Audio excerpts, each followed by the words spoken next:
Guys, Kak Nan ada member guys. Nama dia Abid guys. Dia punya biggest weakness. Betul ke aku sebut? Bigger weakness. The biggest weakness. I mean like dia punya kelemahan besar dia adalah hantu pocong. Hey, dia ingat dia seorang je ke yang takut dengan pocong? Habis aku ni berani sangat. Habis korang-korang tu suka dengan pocong. Memang tak lah guys. Tak dinafikan lah kan. Dalam banyak-banyak hantu dekat dalam Malaysia ni, this pocong pun sangat-sangat menakutkan kalau dia munculkan diri di depan mata kita, bukan? Tak percaya cakap aku? Nampak? Semua orang terkejut kan? Jadi guys, malam ni Kak Nan nak bawa seorang kawan yang mempunyai pengalaman dengan pocong, dan kita orang akan sharekan pengalaman kita orang sendiri menghadap si pocong. Menghadap si pocong? Maksud aku temu gitu, berjumpa dengan si pocong. Memperkenalkan si pocong. Aku gurau je. Kawan aku ni dia seorang YouTuber juga. Korang boleh check out dia punya channel. And now aku nak panggil dia Ikali. Ni betul kawan aku. So macam aku cakap tadi dengan dorang, aku nak ajak kau dengan aku cerita pengalaman-pengalaman seram dengan pocong. Ada kan? Ada. Sebelum korang dengar, ayuh kita nyanyi-nyanyinya.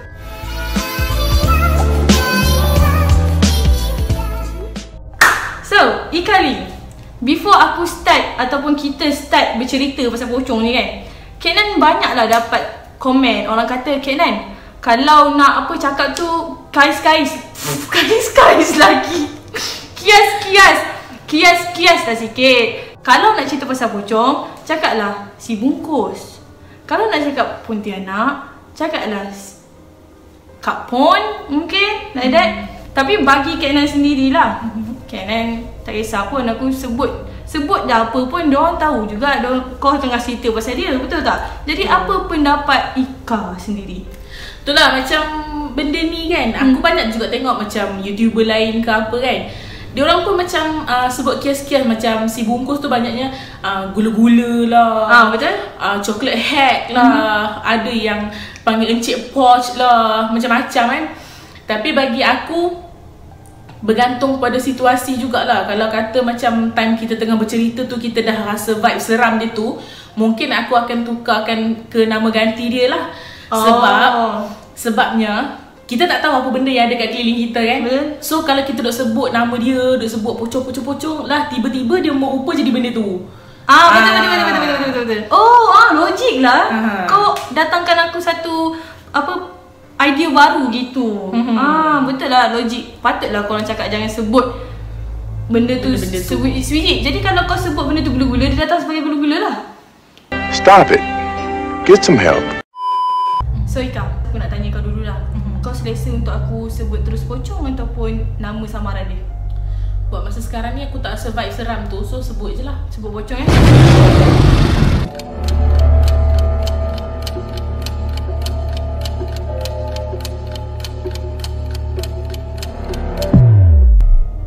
Kejadian first time Kak Nan nampak hantu pocong benda ni agak pelik, but it's real. Masa ni kita orang dekat Masjid Wilayah. Masjid Wilayah ni adalah masjid yang besar, which is kat situlah kelas agama. Imam muda dulu pun bertempat dekat sana, kahwin pun kat sana, dan termasuklah menguruskan jenazah dekat sana.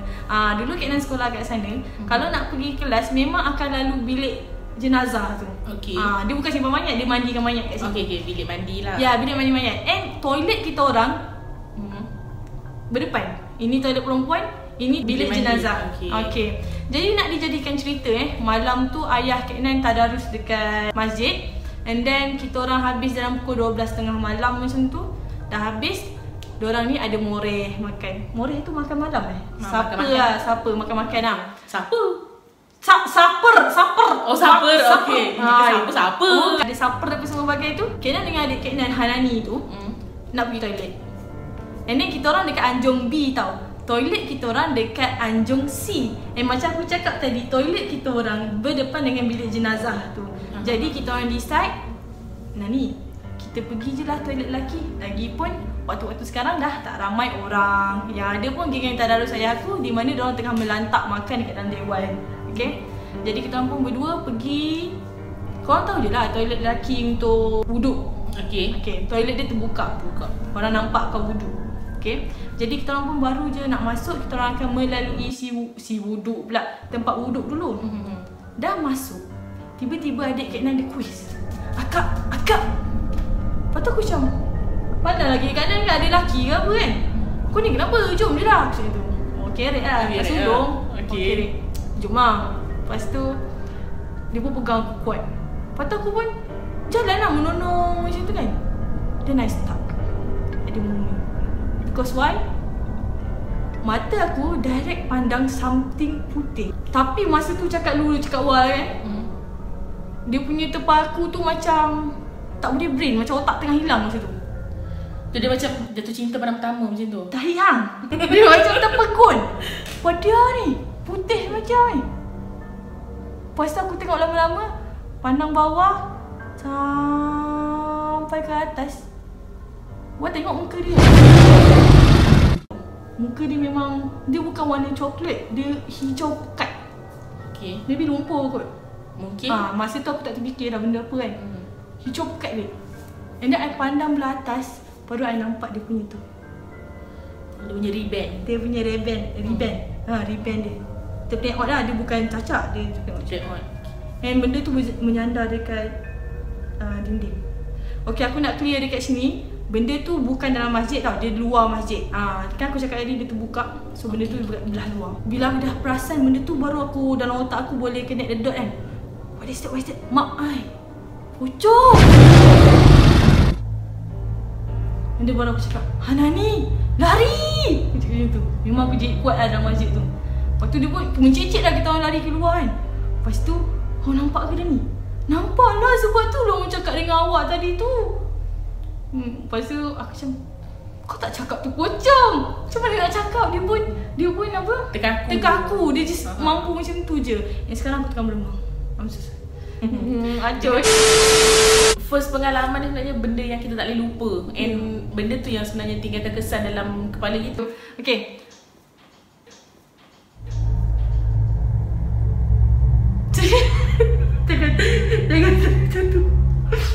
Jangan tegur. Dia tak habis lagi kat situ. Aku dengan Nani ni macam masih lagi terfikir-fikir. I don't know Nani macam mana lah. Aku ni macam terfikir-fikir. Betul tak apa aku nampak? Lepas tu kita orang ni naik motor je, kecil-kecil lagi. Berimpit lah 3 orang. Aku duduk belakang sekali. Masa aku nak naik motor tu, mata aku terpandang dekat Anjong B, tempat toilet lelaki tadi tu. Yes. Again aku nampak dia berdiri tegak je kat situ. Aku macam, okay fine ya Allah, aku dah kenal dah pocong tu macam mana. Okay. So that is my first time lah with abang pocong.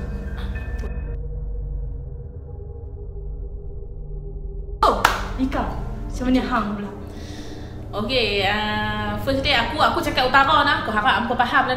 Pengalaman pertama aku masa jumpa abang poch kita tu. Time tu aku dekat kampung, ada kematian lah, sepupu aku meninggal, accident. Lah hampa tahu lah, masa tu pun aku sekolah rendah lagi, dah je 5 je 4 macam tu lah. Kita pegang kuat dengan cakap orang-orang lama. Ke betul macam pantang larang. Pantang larang macam benda-benda macam tu lah kan. Kiranya kalau kata ada kematian, kita tak boleh simpan sampai hari esok. Mereka percaya benda tu akan bawa benda buruk, akan buat jenazah tak tenang, macam-macam lah. So, bila ada kematian ni, kiranya macam kalau kematian petang tu, nak tak nak kita kena tanam malam tu. Tak kisahlah pukul 11 kau, pukul 12 kau, tak ada masalah pun. Tapi sekarang ni, kita akan simpan tunggu esok, lepas Zuhur, macam ada masa pula. Tapi masa dulu, tak. So, sepupu aku tu dia meninggal dalam petang kedua macam tu. Sementara tunggu saudara mara, mai apa semua dah malam. Depa ni pun dah siap apa semua, dah bungkus apa semua. Sebab urusan tu semua dekat rumah kampung lah. Rumah kampung aku pula, kalau hampa nak tahu, tu orang rumah paling hujung sekali dalam kampung. Paling hujung dalam kampung. Lepas tu keliling rumah kita orang ni kebun getah. Kebun getah kira pagar lah keliling ni. And kubur dengan rumah kampung aku ni tak berapa jauh. Okay. So maknanya lepas mereka ni dah settle bab jenazah ni pun semua, mereka cuma usung jenazah daripada rumah jalan kaki je pergi kubur. Kira tak jauh mana pun. So mereka ni pun merembor lah ramai-ramai, jalan lah ramai-ramai pergi kubur tu. Budak-budak tak boleh ikut. Perempuan-perempuan yang mana badan tak bersih kan, tak boleh pergi dengan adalah orang tua yang tak apa nak larat. Tak pergi lah. So tinggal berapa orang dalam rumah tu, cuma budak-budak je yang ramai. Kan rumah tinggi. Obviously lah akan ada tangga kan. Aku ni suka lepak dekat tangga sebab dalam rumah dia macam hangat sikit lah, panas bahang kan. Aku tengah lepak dekat tangga ni, lepas tu tiba-tiba mata aku ni hadap ke depan. So aku nampak lah kebun getah tu kan. Tiba-tiba aku nampak macam makin lama makin ada benda putih muncul. Makin lama makin ada benda putih muncul. Aku macam benda apa tu kan. Hampir tengok kan lah. Aku tenung lah. Aku tenung tu benda apa kan. Aku panggil sepupu aku. Hamai Sat, itu benda apa? Sepupu aku tu dah besar lah, kata yang 2 lagu tu kot. Dia tengok kan, lepas tu dia kata apa? Weh, bungkui. Dia kata macam tu. Bungkui apa? Dia kata, weh, hantu bungkui. Kami tak main pocong, panggil hantu bungkui. Lepas tu kata, weh, biar betul. Tapi time tu aku tak rasa takut. Sebab apa? Kita cuma nampak keadaan yang berbungkus macam mana yang sepupu aku kena bungkus tadi. Faham tak? Okay. So, aku ni macam tengok, okay, aku buat tak tahu je. Malam tu dah settle apa semua. Kita orang lena lah. Nak lena ni. Lena ramai-ramai, kami budak-budak lena ramai-ramai kat orang tamu. Tingkap rumah tu pula, tak jenis tingkap hak papan sekeping buka macam tu. Tahu. Selak buka lagu tu macam selalu iklan raya. Okey.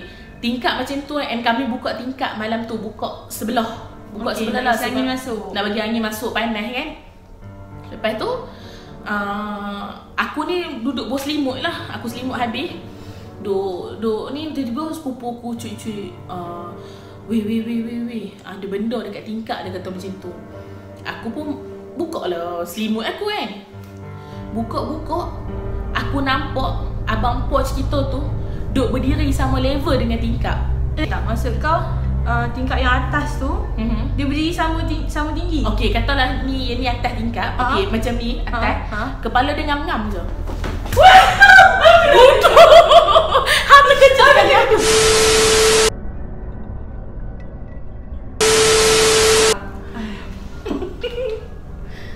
Lah. Takut tadi. Aku tutup je kan. Kan dia berdiri sama level dengan tingkap tu. Aku ni jenis pula aku suka perhati lama-lama. Ni pun. Aku tengok kan. Time tu memang aku perasan muka dia sebiji-sebiji. Yang tak ada muka orang terbakar. Yang tahap 4, tahap 5 tu memang terbakar teruk. Yang apa jadi macam rentung tu. Dia terkopik-kopik juga ke? Macam ada darah sikit? Kedut. Macam tu terbakar je. Macam ni ke? Tahu dia time tu nak kata merah tak merah, kuning tak kuning, tapi macam bercahaya lah. Bila aku nampak tu, aku tak fikir takut lagi tau. Tapi aku fikir dia tu besar mana? Sebab rumah tinggi kot. Macam mana dia boleh berdiri sama level dengan tinggi? Sebab rumah-rumah tinggi tau. Bayangkan kalau kita lalu bawah rumah pun, kita tak sampai kepala lagi. Tak sampai lagi rumah tu atas kepala kita. Tapi dia boleh berdiri sama level dengan tingkap. So dia terbang lah kot. Mungkin terapung. Terapung. Dia tak buat apa, dia cuma duduk perhati kita orang. Apa yang bestnya kat situ tau, boleh pergi kejut sepupu-sepupu lain ni. Ajak tengok. Bodoh. Ajak tengok. Time tu dia pun ni dah macam takut lah. Time tu kan, dia perasaan takut tu dia slowly datang. Datang. Baru aku rasa takut. Lepas tu yang seorang ni dah lari pergi cari mak dia. Lepas tu malam tu ni lah, adalah pakcik aku azan kat rumah aku semua kan. Aku tak tahu kenapa benda tu datang mengacau. Mungkin sebab ada kematian kan. Mungkin dia datang saja nak takut kita. Yalah, sebab lagi satu benda ni pun dia suka manipulate benda yang jadi. So nanti bila kita nampak dia, kita akan cakap jenazah tadi tu yang berupa. Dia suka timbulkan fitnah. Yes. Tu yang dia ambil kesempatan apa yang jadi tu untuk dia muncul. Sedangkan sebelum tu tak ada pun hal-hal macam tu. Yes. Nanti ramailah kalau macam biasa-biasanya orang fikir macam jenazah pulang ke rumah. Betul. Mayat balik rumah. Kau punya level 1 pun boleh tahan seram Tu baru level 1 guys. Kita jump ke level 2.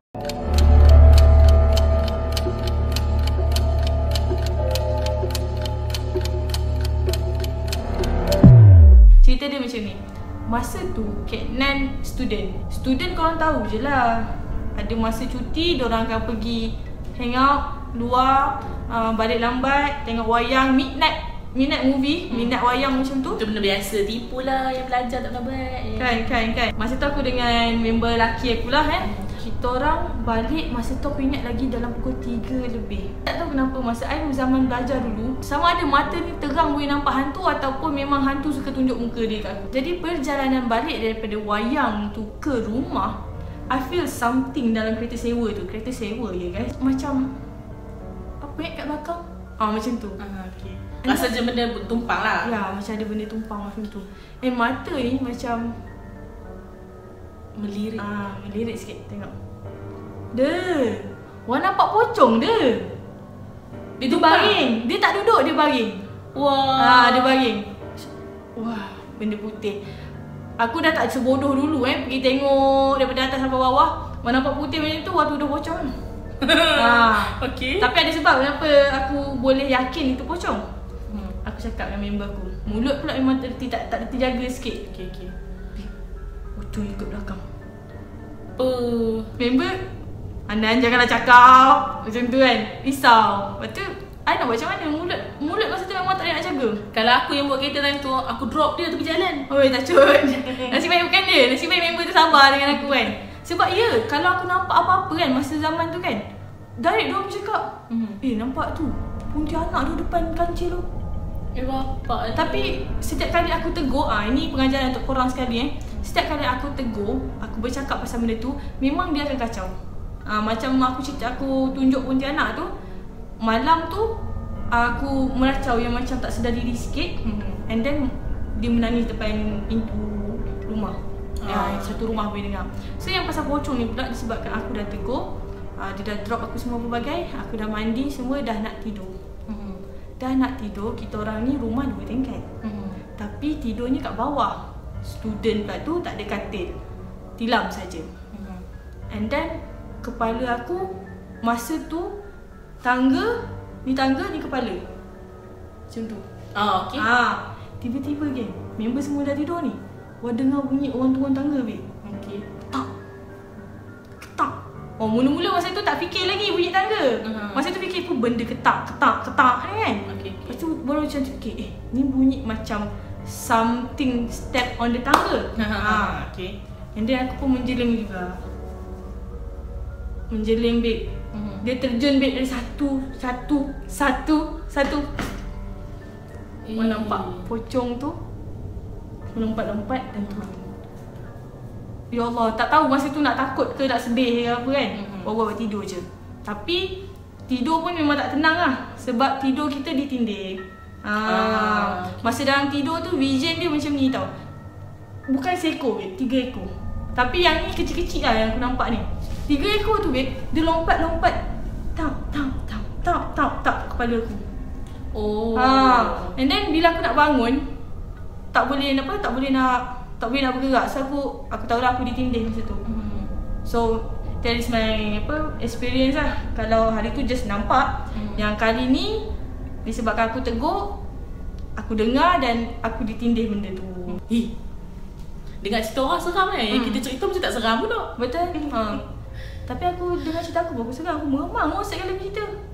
Mungkin sebab aku sebut direct kot pocong ni. Ika pula, macam mana Ika? Level 2, level seram kedua. Yang tak kenal aku, sebelum ni aku buat paranormal tau. Okay, so masa ni tak ada lah kita orang pergi buat paranormal pun. Time tu aku ada buat tour paranormal dekat Perak.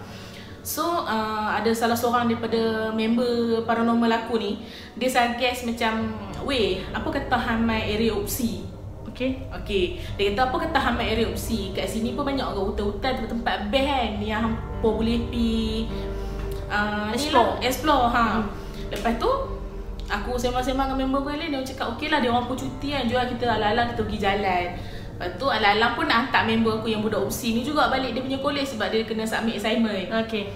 So kita orang pun gerak balik dah settle aku semua.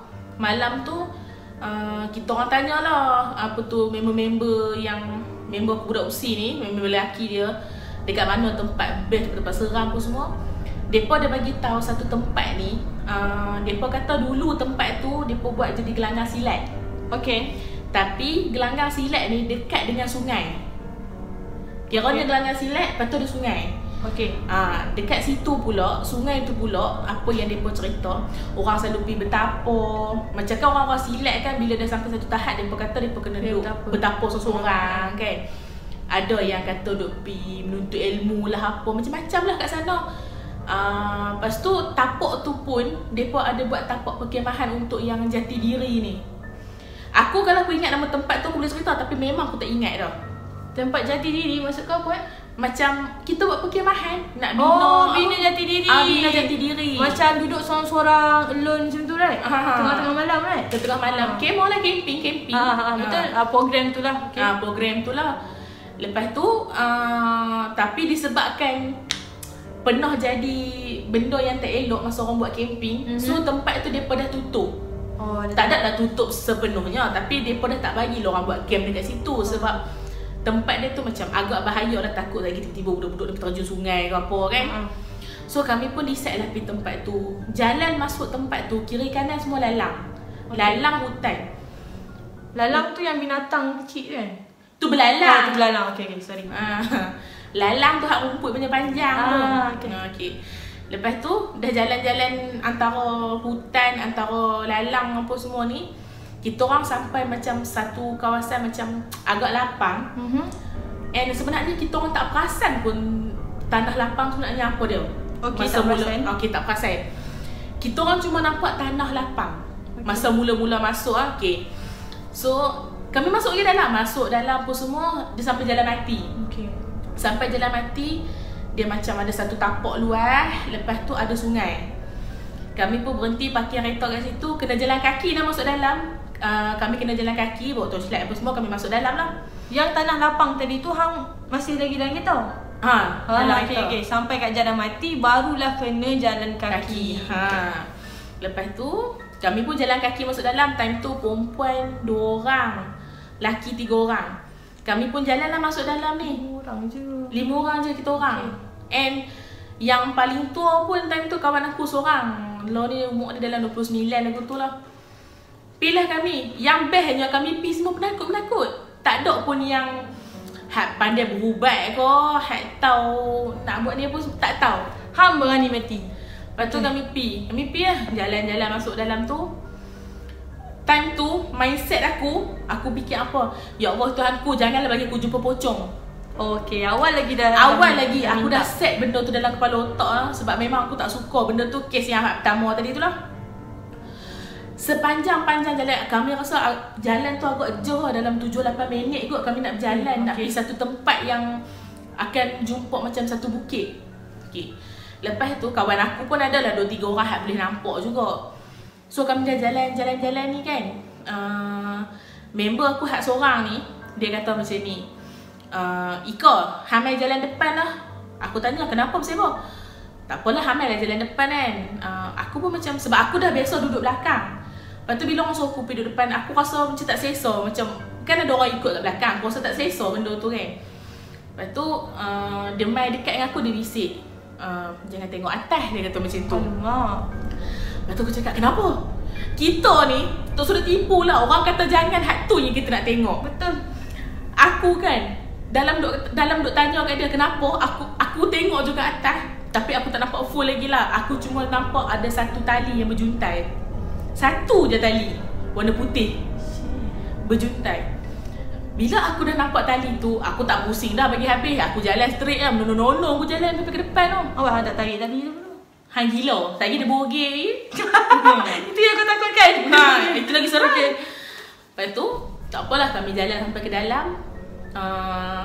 Depa kata sinilah kawasan yang tempat selalu orang duk bertapa. Depa kata dia kat situ dia macam ada bukit sikit. Lepas tu ada jalan, tapi jalan tu tak tahu ke mana. Macam tu. Dia ada bukit tapi jalan tu tak tahu ke mana. Dia macam okey, ni jalan straight. Belah kanan sungai, belah kiri ni ada bukit. Lepas tu belakang bukit tu dia ada jalan di kiri kanan. Tapi jalan tu tak tahu pergi ke mana. Dan kawasan situ betul-betul bersih punya. Bersih, maksud kau bersih daripada sampah ataupun bersih daripada pokok? Bersih daripada pokok, macam bersih. Tanah lapang macam. Macam tanah lapang. Ada tak macam padang pasir? Tak lah juga. Dia kawasan tanah merah. Okey, faham. Okay. So aku nak pergi dah masuk ke dalam belakang bukit tu. Lepas tu dia kata, tak payah, patah balik. Tak apalah. Lepas tu kami pun duduk lah dekat situ. Duduk, orang kata lebih kurang macam betapa lah. Tapi tak ada lah betapa. Kami lebihkan kepada macam nak tengok keindahan alam kononnya. Dah duduk ramai-ramai ni, mereka kata pejam mata. Lepas tu kalau ada bau ke, ada bunyi ke, ada nampak apa-apa, jangan tegak. Macam biasalah. Macam biasalah, yang tu lah gatal mulut sangat nak pergi tegak. Siapa? Aku lah. Hang sama macam aku. Dia sebab tu kan. Sebab kadang kan kita tak plan pun nak cakap, tapi dia terkeluar sendiri. Betul. Aku tengok duk pejam-pejam mata, tengok duk zikir apa semua ni, tiba-tiba kan, bau apa ni? Aku pergi tegak lagu tu. Bila aku dah tercakap, baru aku macam mulut dia macam tu kan. Lepas tu yang member aku tengok dia ni kan. Time tu bau dia tu, nak kata bau bangkai tak bangkai, tapi bau busuk yang tak pernah bau. Susah nak cakap, tapi memang dia bau busuk. Bila aku dah start tegak, time tu dah start macam-macam bunyi. Like how? Bunyi dia macam bunyi binatang pun ada, bunyi macam-macam. Kalau kita pergi satu tempat yang senyap, tiba-tiba dia bunyi, macam-macam bunyi keluar. Mesti hampa akan rasa pelik. Time tu lah bunyi, tahu tak macam kalau kita berjalan yang bunyi seret slipper kat pasir. Okay, got it. Lepas tu kan bunyi macam batu-batu jatuh, kita duk baling-baling batu. Time tu juga aku direjam dengan batu, okey. Ada orang baling batu kat belakang aku. Sampai aku mula-mula aku ingat kawan aku cakap kat dia, "Weh, hang nak beli batu kat aku siapa?" Aku cakap kat dia kan. Dia tahu, mana ada. Lepas tu kan, member aku yang semua kata, tak apa, jom kita gerak. On the way duk gerak tu pun, belakang badan aku still orang duk baling batu. Direjam lagi ya. Lepas tu aku cakap, aku buat salah apa sih sampai kena baling-baling batu kan. Lepas tu aku jadi marah lah. Aku pusing belakang, aku cakap, "Woi, duk baling-baling batu apa?" Bila aku pisang macam tu, tiba-tiba bunyi macam, tahu tak benda besar yang lompat daripada pokok ke pokok. Kita boleh dengar bunyi dahan pokok-pokok macam macam tu kan. Teruk betul bunyi pokok aku. Lepas tu bunyilah betul yang tadi ni, yang member aku ni, dia kata jangan pandang atas. Time tu aku tak pandang dah lah. Sebab dah dengar bunyi dah tahu dah faham tahu lah. Sebab memang nampak lompat betul. Yang member aku ni lah cerita. Lepas tu, kita orang pun jalan cepat-cepat keluar kan, masuk kereta. Bila ingat dah masuk kereta tu, kita ni ingat dah selamat lah ni. Dah masuk kereta dah selamat, katanya lah. U-turn je nak keluar ke jalan, kan kereta, side mirror dah tutup. Lepas tu kan kita buka kan. Aku pandanglah ke tepi. So, tanpa sengaja kita tengoklah side mirror. Bila side mirror tu dah buka habis, peram aku nampak abang tu. Jauh ke dekat? Kiranya dekat belakang kereta. Betul-betul dekat belakang kereta. Bila aku nampak tu, aku jadi gabra tu. Aku cakap, cepat. Aku macam gabra. Yang member aku ni pun aku gabra, dia lagi lah gabra. Lepas tu, dia pun cepat-cepat lah bawa cepat-cepat kan. Lepas tu dengar macam ada bunyi gelak tau. Macam bunyi gelak yang macam seronok. On the way kita orang nak keluar ni, tiba-tiba ada benda jatuh tu bumbu kereta. Aku tak boleh lah. Bang. Masa tu kita orang tak tahu nak buat apa. Serius cakap tak tahu nak buat apa. Aku cakap, "Weh, benda apa weh? Langgak benda ke apa ke?" Lepas tu kan, member yang duduk belakang ni dia kata, "Tok weh, ada benda jatuh terbumbung." Lepas tu aku cakap, apa benda ni kan? Aku tarik yang cermin dekat atas tu, aku tengok. Aku nampak dah ada kain putih. Tapi aku tak sure lah yang tu Cik Posh ke, Fatimah Rockers ke, aku tak tahu. Okay, masa kita on the way nak keluar tu, member aku yang buat kereta dia kata, "Weh, aku tak boleh nak laju, kereta aku memang jadi berat." Dia kata macam tu. Lepas tu aku macam, asal jadi macam ni, macam dalam filem kan. Aku cakap kan, macam mungkin orang yang buat filem tu pun pernah kena. Ya, betul. Tu yang dia buat cerita macam tu. Memang slow betul-betul kita orang jalan. Bila dah slow tu, ingat tak tadi aku cakap kawasan Tanah Lapang tu? Bila kita orang dah slow, baru perasan rupa-rupanya kawasan Tanah Lapang tu sebenarnya kubur. Lah, hampa tak nampak tu batu nisan? Tak nampak langsung weh. Serius tak nampak. Are you guys langgar batu nisan apa semua bagi? Tak. Sebab dia kubur kan kiri kanan Tanah okay, Lapang. dia ada jalan. Dia jalan. Ada jalan raya kecil, jalan kampung lah kan. So, aku ni macam, weh, kubur aku macam weh kubur Aku cakap macam tu kan. So yang member aku ni pun dah slow. Kita orang pun semua pandang ke belah aku. Semua pandang ke belah aku, tengok kubur tu. Tengah kita orang slow sambil tengok kubur tu, tiba-tiba weh, Encik Pos tu entah daripada mana boleh jatuh daripada atas sampai ke bawah. Cincar. Dekat tengah-tengah kubur tu, dia macam ada dia orang buat macam pondok, mungkin pondok berehat ke apa, ada pokok lah kat situ. Dia jatuh daripada atas pokok tu, zuk berdiri. Bila dia jatuh macam tu, member aku ni pun dia pun anti juga dengan yang tu. So dia kata, astaghfirullahaladzim, terus dia tekan minyak. Time tu serius rasa macam nak accident kan, sebab dah melelong-lelong gila. So kita orang nak keluar ke jalan besar tu, kalau ikut kan tak adalah jauh sangat kalau nak kereta. Tapi kan perjalanan kita orang memang rasa macam jauh gila nak keluar ke jalan besar tu. Faham? Macam tak jumpa jalan pulang.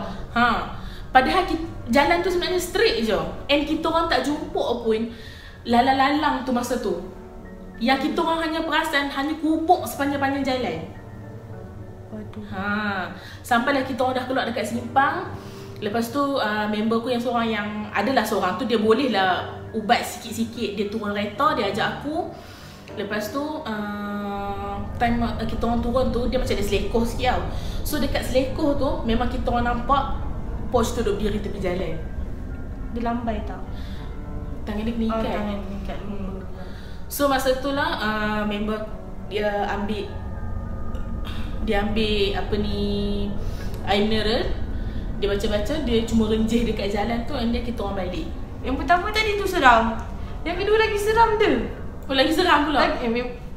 Okay.